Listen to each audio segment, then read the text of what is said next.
salud, turismo, cultura, deporte, educación. Eso y más es lo que somos. ¿Y quiénes somos? ¡Ya oíste!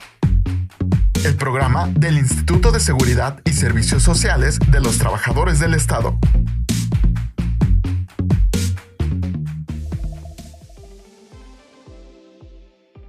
Hola, soy Claudia Mejía, estamos en un nuevo episodio de Ya Oíste.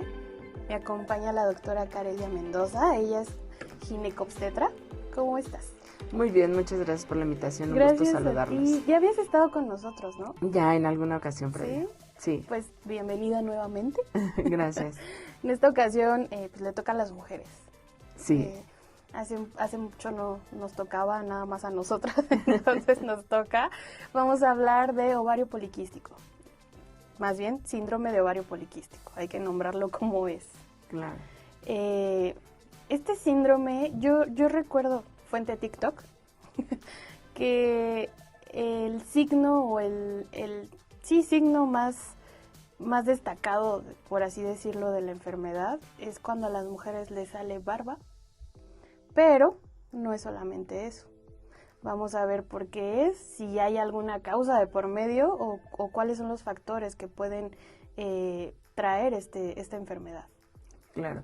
Bien, el síndrome de ovario poliquístico se considera que su prevalencia se encuentra entre un 4 a 20%. Esta variación tiene mucho que ver con la manera en que se diagnostica. Se han intentado establecer criterios para determinar cuáles son las características principales o diagnósticas de esta enfermedad. Sin embargo, de acuerdo a los recursos que tiene cada lugar, es que esta variación se presenta. Normalmente nos apoyamos en diferentes características como son signos de hiperandrogenismo. Como mencionabas, el aumento del vello a nivel corporal, no solo a nivel facial, que es lo que más notamos y que es lo que más impacta en nuestras pacientes, la cuestión física de cómo se ven al espejo, pues es uno de los signos que está considerado como diagnóstico. Pero no solamente tenemos este tipo de características, sino que puede estar asociada a otras situaciones como la presencia de alopecia, que es la caída del cabello en ciertas zonas, pero de manera que se considera androgénica, es decir, que se parece más a una situación de masculinidad. No solo eso, sino que también está asociado o como parte de los criterios diagnósticos son la morfología de los ovarios. Este es un punto importante porque anteriormente teníamos ultrasonidos que no tenían tanta definición o tanta calidad para mostrar la configuración del ovario, y con los actuales aparatos que tenemos, que son mucho más fidedignas las imágenes que nos da, pues nuestro criterio se ha modificado. Actualmente se considera que teniendo más de 20 folículos, al menos en un ovario, es un criterio diagnóstico. Con algunos aparatos que no tienen tan alta definición, este criterio baja a 10 folículos. Podemos encontrar también algunas otras alteraciones físicas, como es el caso del acné, y además de esto, el síndrome de ovario poliquístico tiene una importancia, ya que no solo repercute en las alteraciones menstruales, que estos pueden ser ciclos más alargados, es decir, mayor de 35 días, pacientes que no ovulan o que aún a pesar de que tienen ciclos menstruales regulares, pueden llegar a no ovular durante estos ciclos. Por eso la importancia de este síndrome, además de que está asociado a algunas otras alteraciones metabólicas. Síndrome de ovario poliquístico, o sea, tú nos decías ahorita folículos. ¿Son varios los que están dentro del ovario, afuera del ovario, o cómo se presenta? Sí, dentro del ovario nosotros tenemos, durmiendo por decirlo de alguna manera, a nuestros óvulos. Estos óvulos están dentro de una estructura que se considera un folículo, que es, yo les digo a mis pacientes, es como la casita del óvulo. Entonces, cada ciclo hay ciertos folículos que van a madurar o que van a ir madurando, pero normalmente siempre va a haber un óvulo o un folículo dominante, que es el que se va a liberar durante cada ciclo menstrual.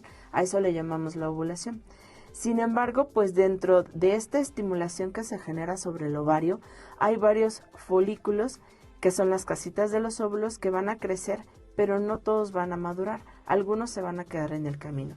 En el caso del ovario poliquístico, precisamente como hay una alteración hormonal en la cual no hay una estimulación adecuada sobre el ovario, precisamente por la alteración de las secreciones hormonales, pues esto va a generar que muchos de estos folículos no lleguen a alcanzar su madurez y esto va a evitar que se ovulen.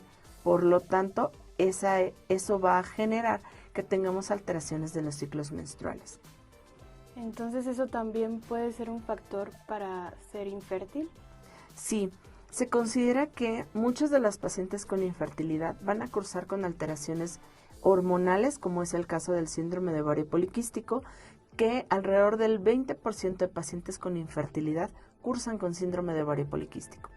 Entonces sí está muy relacionado, no solo por la situación de la anovulación, sino que también el síndrome de ovario poliquístico está asociada a otras alteraciones metabólicas, como es el caso de resistencia a la insulina, que también puede impactar sobre el desarrollo de los folículos o sobre la ovulación, alteraciones como alteraciones en el metabolismo de la glucosa e incremento de grasas en la sangre, que es importante que tomemos en cuenta. ¿Todo esto por qué sucede? ¿Hay una causa en específico? O sea, ya traemos el gen, puede ser un factor ambiental. ¿Por qué sucede? Hasta la fecha no sabemos con certeza cuál es la causa que provoca el síndrome de ovario poliquístico. Se están haciendo estudios, se están corriendo estudios en los cuales se está tratando de encontrar una causa probablemente genética que puede estar asociada a la presencia de síndrome de ovario poliquístico. Se ha visto en algunos estudios que incluso hombres que tienen antecedentes en primera línea de pacientes con síndrome de ovario poliquístico tienen alteraciones del metabolismo de la glucosa y alteraciones en relación a aumento de riesgos cardiovasculares. Por eso es que se está buscando un origen genético. Sin embargo, hasta la fecha no se sabe con certeza si esto es real o puede estar alojado en qué lugar determinado de los genes. O sea, no es porque seas la mejor guerrera de Diosito, sí, sino porque pues puede suceder, ¿no?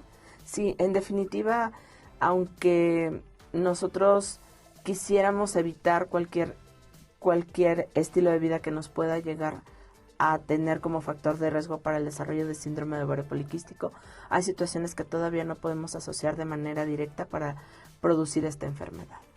Hay muchas cosas que me causan como alerta, o sea, hablando del periodo menstrual, nos decías que puede durar 35 días el periodo. Se considera que hay una alteración del ciclo menstrual cuando estas menstruaciones se presentan desde el inicio de una al inicio de la siguiente en menos de 21 días o en más de 35 días. Okay. Es decir, son ciclos que se prolongan más allá de 35 días para iniciar uno con otro. Más de 35 días es lo que está asociado, no tanto que los ciclos sean más cortos. El ovario poliquístico, justamente al no tener una ovulación, no hay esa liberación hormonal que va a generar finalmente la menstruación. Por lo tanto, esta prolongación de los ciclos o de la presencia del siguiente ciclo menstrual va en relación a que no hay una adecuada modulación de este ciclo menstrual a nivel hormonal.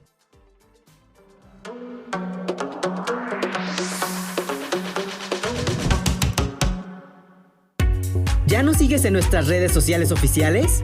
¿No? ¿Qué esperas? Búscanos como ISTEMX y síguenos en Facebook, Twitter, Instagram, TikTok y YouTube. No te vayas, que esto aún continúa.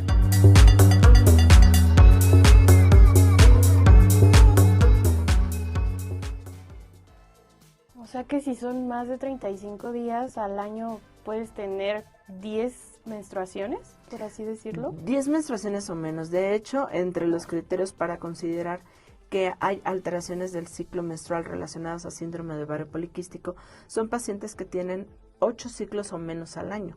Hay pacientes que llegan a tener amenorrea, que es la ausencia de 3 ciclos menstruales o más de 90 días sin sangrar a lo largo del año durante varias ocasiones. Esto nos lleva a un riesgo importante a nivel del endometrio. El endometrio es la capa que está por dentro del útero que la recubre a nivel interno y que esta es la que va a responder cada mes para generar en un ciclo menstrual normal un lugar adecuado para que haya una implantación y a su vez un embarazo. Sin embargo, en pacientes que no sucede esta regulación normal y que no se produce esa descamación del endometrio de manera mensual como es habitual, lo que va a suceder es que vamos a incrementar el riesgo de otras enfermedades, como es el caso de la hiperplasia endometrial o del cáncer endometrial. Entonces es muy importante que aunque en ocasiones sea muy cómodo que no tengamos nuestras menstruaciones de manera normal o habitual cada mes, podamos acudir con un ginecobstetra para que nos pueda orientar hacia qué tratamiento es el más adecuado, porque pues tal vez por comodidad no menstruamos y pueda llegar a ser bueno para nuestra paciente, pero nos genera un factor de riesgo para enfermedades más importantes. Sí, que podemos decir que chido, o sea, que no menstruemos, ¿no? Porque pues todas las que somos mujeres sabemos que todas somos diferentes, pero los síntomas del dolor y del sangrado es como de, ya por favor, pero aún así lo que estamos viendo no es normal que suceda. Así y es. En cuanto se vea que no es normal, que no menstruas cada mes, acudir directo al médico, al profesional. Ahora, me surge la duda, desde el primer periodo, desde nuestro primer periodo, desde que ¿aparecen los síntomas? Está considerado que una vez que nosotros iniciemos nuestra menstruación, tenemos alrededor de 1 año para que esto se regule. Incluso esta regulación de los ciclos menstruales puede llevar hasta 3 años. No necesariamente todos los síntomas van a aparecer desde nuestra menarca, que es la primera menstruación de nuestra vida. Esto va a ser progresivo porque a final de cuentas nosotros necesitamos criterios diagnósticos. Y es muy importante que tomemos en cuenta que hay criterios que no se pueden tomar en adolescentes, que es lo que pasaría cuando iniciamos nuestra menstruación. Con el acné, ¿no? También. Así es, el acné es otra de las circunstancias que puede aparecer en este tipo de pacientes. Sin embargo, por ejemplo, para determinar que uno de los criterios diagnósticos, que es la presencia de múltiples folículos a nivel del ovario, pues este es un criterio que no se toma en cuenta en adolescentes. Entonces tenemos que hacer uso de otras determinaciones hormonales y de algunos signos como el acné o el hirsutismo, que es el incremento del vello a nivel corporal, no solamente en la cara. Entonces, no necesariamente desde nuestra primera menstruación vamos a diagnosticar el síndrome de ovario poliquístico, porque tenemos que esperar a que nuestro eje hormonal madure para poder considerar que ya tenemos una alteración en nuestras menstruaciones. Hablabas del hiperandrogenismo, ¿lo dije bien? Sí, es correcto. ¿Es una hormona? No, el hiperandrogenismo es justamente la repercusión clínica que tenemos a nivel corporal de el incremento de las hormonas que normalmente se consideraban como masculinas. Actualmente sabemos que tanto hombres como mujeres tenemos todas las hormonas que se consideraban antes como masculinas o femeninas, solo que en diferentes proporciones. El hiperandrogenismo son esos signos clínicos que vamos a ver en pacientes que están aumentadas las concentraciones de testosterona libre, de hidroepiandrosterona, androstenediona, que son las hormonas que van a generar incremento del vello facial o presencia de acné, por ejemplo, o la alopecia, que se considera como androgénica, es decir, pérdida del cabello que normalmente se da en una configuración más similar a la que tienen los hombres. Yo recuerdo que una vez con un ginecólogo al que iba, me hizo un ultrasonido y me dijo, tienes ovario poliquístico. Y yo así como, ¿en serio? Era un mal diagnóstico, porque vio varios folículos en la parte de los ovarios y él diagnosticó ovario poliquístico. ¿Eso sí puede suceder? ¿Que den un mal diagnóstico bajo ese criterio? Es muy importante que veamos que no vamos a diagnosticar un síndrome de ovario poliquístico solamente por la morfología de los ovarios, es decir, no solamente por la cantidad de folículos que tenemos en el ovario. Sí es un criterio diagnóstico muy importante, pero en este error caemos sobre todo cuando se hacen los ultrasonidos por alguien que no es un ginecólogo. ¿A qué voy? Muchas veces nosotros de manera rutinaria, digámoslo, o por alguna situación exenta a buscar causas de alteraciones en la menstruación, realizamos algún ultrasonido por determinada causa. Entonces, muchas veces, al tener una mayor cantidad de folículos en el ovario, incluso los mismos radiólogos lo diagnostican como ovario poliquístico o poliquistosis ovárica. Entonces, el síndrome de ovario poliquístico, como bien lo decías al principio, es un síndrome caracterizado por diferentes situaciones. No solo la cantidad de folículos que vemos a nivel del ultrasonido en el ovario, sino alteraciones a nivel hormonal y alteraciones en las menstruaciones. Cuando ya se diagnostica a la mujer con síndrome de ovario poliquístico, ¿cuál es el paso a seguir? Es muy importante que determinemos cuál es la preferencia de nuestra paciente. Nosotros podemos tener una línea de tratamiento, pero tenemos que ver diferentes causas o diferentes situaciones que puedan acompañar a nuestra paciente. Es muy importante saber los antecedentes que tiene nuestra paciente, porque dentro de las posibilidades diagnósticas es el tratamiento hormonal con hormonales orales, con anticonceptivos tomados. Sin embargo, existen ciertas pacientes en las que no se pueden utilizar este tipo de medicamentos. Tenemos dentro de la misma línea tratamientos que nos ayudan, como la metformina, que está indicada en pacientes que tienen resistencia a la insulina, porque el síndrome de ovario poliquístico, al estar asociado a alteraciones metabólicas, tenemos una mayor probabilidad de resistencia a la insulina, y para este tipo de pacientes sí es importante la metformina. Es muy importante saber si nuestra paciente tiene deseos de embarazo o no, porque dependiendo de qué tan pronto quiere embarazarse o no, nosotros podemos tener determinado tipo de tratamientos. Es muy ilógico dar únicamente tratamiento anticonceptivo cuando nuestra paciente nos desea un embarazo. Por eso es importante saber qué es lo que desea nuestra paciente. Es necesario determinar si existen algunas otras alteraciones metabólicas, como nivel de grasas, para poder dar el tratamiento adecuado. Y es también necesario determinar o conocer que existen ciertos suplementos como los inositoles, que a pesar de que no tenemos una concentración exacta de cuál es la mejor opción, nos ayudan definitivamente en el tratamiento para este tipo de pacientes. ¡Hey tú!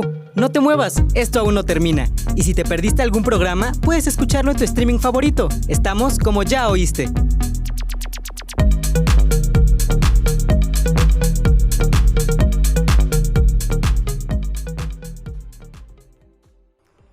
Y con esos tratamientos, bueno, de acuerdo a cada mujer, ¿se podría decir que se puede controlar la enfermedad? ¿O los síntomas, los signos? Sí, dependiendo de lo que nosotros busquemos. Tu palabra es correcta, controlar la enfermedad o controlar los efectos que tiene esta enfermedad sobre nuestro organismo. Porque, pues, es una alteración metabólica que ya tenemos y que no hay cura hasta el momento. Hay situaciones que sí nos ayudan, como disminuir el peso o controlar el peso, controlar nuestra ingesta calórica, que son estilos de vida que debemos adoptar, no solo para bajar de peso hoy y mañana olvido que tengo un régimen alimentario, que es lo que todo mundo deberíamos de tener en todo momento. Nosotros tenemos esa costumbre de hacer dietas para bajar de peso para un evento y después nos olvidamos y volvemos a comer como siempre. Entonces, lo ideal es que cambiemos nuestro estilo de vida, que modifiquemos nuestra actividad, que dejemos de ser sedentarios. El ejercicio ha tenido un impacto muy importante sobre el ovario poliquístico, sobre todo en relación al control de peso. Por eso es importante que tengamos actividad física. Existen algunos tratamientos estéticos, por ejemplo, para disminuir la cantidad de vello, sobre todo a nivel facial, aunque los tratamientos pueden llegar a ser a nivel de todo el cuerpo. Con esto ayudamos a disminuir la cantidad de vello, o incluso hay medicamentos que nos pueden ayudar a disminuir la cantidad de vello que no son hormonales y que nos pueden disminuir este efecto del ovario poliquístico. Entonces sí es muy importante que tengamos en cuenta que no solo es dar tratamiento en este momento cuando somos jóvenes y que a lo mejor deseamos embarazarnos, sino que también es importante que sigamos con vigilancia por nuestro ginecólogo, ya que el tener el antecedente de ovario poliquístico puede generar riesgos a largo plazo, como es la aparición de diabetes, la aparición de hipertensión y alteraciones cardiovasculares. Entonces es muy importante que tengamos un seguimiento a largo plazo.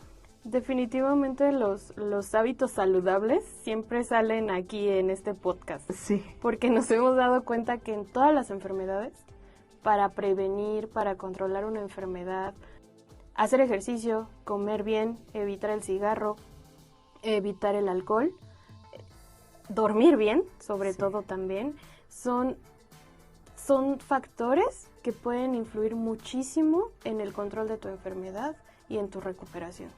Sí, retomando un poquito esta parte de la obesidad. La obesidad en sí es una enfermedad que primero tenemos que reconocer porque no estamos acostumbrados a reconocerla, y segundo, saber que la obesidad genera un proceso inflamatorio a nivel de todo nuestro organismo, que es lo que también va a perpetuar el síndrome de ovario poliquístico. Esta inflamación que hay a nivel del organismo va a generar alteraciones en las vías metabólicas de regulación hormonal, que es lo que perpetúa la alteración a nivel ovulatorio. Por eso es que necesitamos reducir nuestro exceso de peso, nuestro exceso de obesidad, sobre todo a nivel central. Esa es la necesidad. Y no solo eso, sino que está reconocida actualmente que el mayor factor de riesgo para padecer cáncer en nuestra vida, no necesariamente relacionado a ovario poliquístico, pero para padecer cáncer, el principal factor de riesgo es la obesidad por el proceso inflamatorio que tiene a nivel corporal. Hay que hacer mucha conciencia, porque empezando por mí también, pero hay que hacer muchísima conciencia. O sea, nuestro cuerpo es nuestro templo. Así es. Y es bien bonito cuidarlo y consentirnos. Sí. Entonces creo que sí hay que hacer mucha conciencia. Los que me están escuchando también, por favor. Ahora, esta enfermedad, obviamente, todos estos signos de los que hablábamos, que son evidentes, y en lo estético también, ¿puede dejar una huella en tu salud mental? Sí, de hecho en las últimas guías que hablan de ovario poliquístico, estamos ya más enfocados a una salud integral, precisamente porque muchas veces nos dedicamos a la parte orgánica, a la parte física, a lo que vemos. Sí. Pero toda esta situación de las alteraciones a nivel psicológico las hemos dejado de lado durante mucho tiempo. Actualmente se están retomando y se considera que es muy importante hablar con nuestra paciente para saber si tenemos alteraciones con la ingesta alimentaria, que puede estar asociada a bulimia y anorexia también, y que es importante diagnosticar y enviar al especialista correspondiente. Síndrome de ovario poliquístico es una enfermedad que requiere, como muchas otras enfermedades, de un equipo multidisciplinario. Entonces, tener el apoyo psicológico, saber qué piensa nuestra paciente acerca de su físico, de su constitución corporal, es muy importante para poder generar cambios, tanto de cómo se percibe ella físicamente, como para hacer conciencia de qué es lo que necesita. Muchos pacientes no nos damos cuenta que estamos en obesidad o sobrepeso y no lo aceptamos. Entonces, ese es el primer paso, como muchas enfermedades, aceptar que tenemos un problema y lo tenemos que resolver. Manejo a mis pacientes con ayuda de la psicóloga, que es quien nos ayuda a tratar de encontrar una solución, porque muchas de estas pacientes han vivido con estigmas acerca de su peso, principalmente, o acerca de su constitución corporal por la cantidad de vello que tienen en el cuerpo. Entonces, pues, psicología es una especialidad que nos ha ayudado a dar el manejo para este tipo de mujeres. Ay, no. Yo me estaba acordando porque apenas también tuvimos una entrevista sobre endometriosis. Sí. Y también es una enfermedad bien cañona y bien difícil para la mujer. ¿Se pueden juntar ambas enfermedades? Recordemos que independientemente de la enfermedad que nosotros tengamos, podemos tener diferentes patologías al mismo tiempo. Y sí, tener endometriosis con síndrome ovario poliquístico es posible. No exenta una de la otra. Entonces, esto es posible y siempre hay que tomar en cuenta que, de acuerdo a las características clínicas de nuestra paciente, es la enfermedad que nosotros vamos a buscar. ¿Qué le dirías ahorita a quien nos está escuchando si está empezando a ver estos signos o cosas de alarma? ¿Qué les dirías? Primero, que entiendan que no están solas, que si tienen dudas acerca de cómo deben de ser sus ciclos menstruales, o si tienen dudas acerca de por qué estoy subiendo tanto de peso, por qué me está incrementando el vello corporal, porque en ocasiones a veces nos damos cuenta al ver a las mujeres que están a nuestro alrededor, sobre todo en adolescentes, que somos diferentes y que nos vamos desarrollando de manera distinta. Si tenemos estas dudas, acerquémonos a un especialista, acerquémonos a un ginecólogo para poder encontrar un camino diagnóstico, que en ocasiones los diagnósticos pueden realizarse de manera retrospectiva, es decir, hay que esperar un poco de tiempo. Hablando de pacientes, por ejemplo, que inician sus menstruaciones, pues a lo mejor tenemos que esperar un poco de tiempo para poder determinar que ya tenemos una alteración, que ya nuestro sistema de regulación ya está alterado, pero es importante que tengamos un contacto con el ginecólogo para poder determinar si existe alguna alteración. Algunos de estos estudios se pueden realizar desde la adolescencia.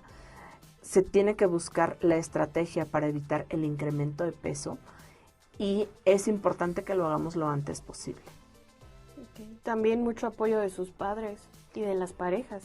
Sí, en definitiva, este tipo de enfermedades, como son crónicas, pues necesitamos una red de apoyo. La red de apoyo es muy importante. El entender que tenemos una enfermedad que, aunque no se vea, puede llegar a tener repercusiones sobre la salud, es principalmente lo que necesitamos de las familias, ¿no? Generar esa conciencia de que tenemos un padecimiento y que lo debemos de tener en vigilancia a lo largo de toda la vida. Sí, definitivamente. Doctora, me dio mucho gusto estar aquí contigo y que nos hablara sobre este tema. Un placer, Claudia. Ella fue la doctora Carelia Mendoza, ginecobstetra. Muchas gracias por estar aquí. Al contrario, muchas gracias, un placer. Yo soy Claudia Mejía y nos vemos en un siguiente episodio. Hasta pronto.